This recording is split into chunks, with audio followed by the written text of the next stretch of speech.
ஓரணியில் தமிழ்நாடு எனும் கழகத்தின் உறுப்பினர் சேர்க்கை முன்னெடுப்பை மக்களுடன் ஸ்டாலின் செயலியை பயன்படுத்தி டிஜிட்டல் முறையில் எவ்வாறு மேற்கொள்வது என்பதை விளக்குகிறது இந்த காணொளி. செயலி பதிவிறக்கம் மற்றும் பயன்பாட்டை தொடங்குவது. செயலியை பதிவிறக்கம் செய்து அதன் செயல்பாட்டை தொடங்குவது எப்படி? மக்களுடன் ஸ்டாலின் செயலியை ஆண்ட்ராய்டின் பிளே ஸ்டோர், ஆப்பிளின் ஆப் ஸ்டோரை பயன்படுத்தி உங்கள் அலைபேசியில் பதிவிறக்கவும். பதிவிறக்கம் முடிந்தவுடன் செயலியை திறந்து உள் நுழைக என்பதை தேர்வு செய்யவும். வாக்குச்சாவடி முகவர்கள் தங்கள் அலைபேசி எண்ணை உள்ளிட்டு நீங்கள் பெறும் சரிபார்ப்பு குறியீட்டை பதிவு செய்து உங்கள் எண்ணை சரிபார்த்து உள் நுழையலாம். உள் நுழைந்த பிறகு முகப்பு திரையில் ஓரணியில் தமிழ்நாடு அம்சம் காணப்படும். உறுப்பினரை சேர்க்க என்பதை தேர்வு செய்து செயலியை பயன்படுத்த தொடங்கலாம். வாக்குச்சாவடி முகவர்களாக உள் நுழைந்தால் மட்டுமே கழகத்தின் ஓரணியில் தமிழ்நாடு உறுப்பினர் சேர்க்கை முன்னெடுப்பை பயன்படுத்த முடியும். மொழி அமைப்பு மற்றும் எழுத்துரு அளவு. மக்களுடன் ஸ்டாலின் செயலியை தமிழ் மற்றும் ஆங்கிலம் என 2 மொழிகளில் பயன்படுத்தும் வகையில் உருவாக்கப்பட்டுள்ளது.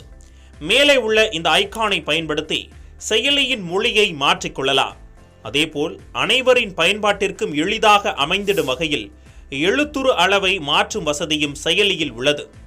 சுய விவரம் ஐகானை தேர்வு செய்து அதிலுள்ள எழுத்துரு அளவில் பிளஸ் மற்றும் மைனஸ் என்பதன் மூலம் ஒட்டுமொத்த எழுத்துருவின் அளவை மாற்றி பயன்படுத்த முடியும். பாக விவரங்களை எவ்வாறு தெரிந்து கொள்வது? ஓரணியில் தமிழ்நாடு பகுதிக்குள் சென்றால் திரையின் மேல் பகுதியில் பாகத்தின் விவரம் இடம்பெற்றிருக்கும். பாகத்தின் விவரத்தை தேர்வு செய்தால் உங்களுக்கு ஒதுக்கப்பட்ட பாகம் எண், வாக்குச்சாவடி விவரங்கள், வாக்காளர்கள் விவரங்களை, உறுப்பினர் சேர்க்கை குறித்த தகவல்களை காணலாம். பட்டியல் விவரத்தில் பட்டியல் வெளியிடப்பட்ட நாள், திருத்தப்பட்ட ஆண்டு ஆகிய தகவல்களை வாக்குச்சாவடி முகவர்களுக்கு வழங்குகிறது. இது வாக்குச்சாவடி முகவர் வைத்திருக்கும் வாக்காளர் பட்டியலை செயலியில் உள்ள பட்டியலுடன் ஒப்பிட்டு பார்க்க உதவுகிறது.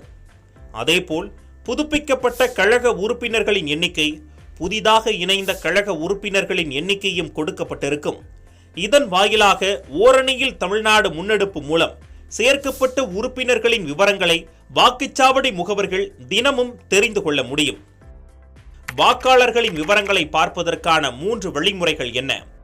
மக்களுடன் ஸ்டாலின் செயலியில் பாகத்திற்கு உட்பட்ட வாக்காளர்களின் விவரங்களை வாக்காளர் பட்டியல், தெருவாரியாக பார்க்க, குடும்ப குழுக்கள் ஆகிய 3 வழிகளில் அணுக முடியும்.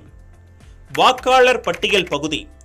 வாக்காளர் பட்டியல் பகுதியில் பாகத்திற்கு உட்பட்ட அனைத்து வாக்காளரின் விவரங்கள் தேர்தல் ஆணையத்தால் வழங்கப்படும் வாக்காளர் பட்டியலில் கொடுக்கப்பட்டுள்ள வரிசை எண் அடிப்படையில் கொடுக்கப்பட்டிருக்கும்.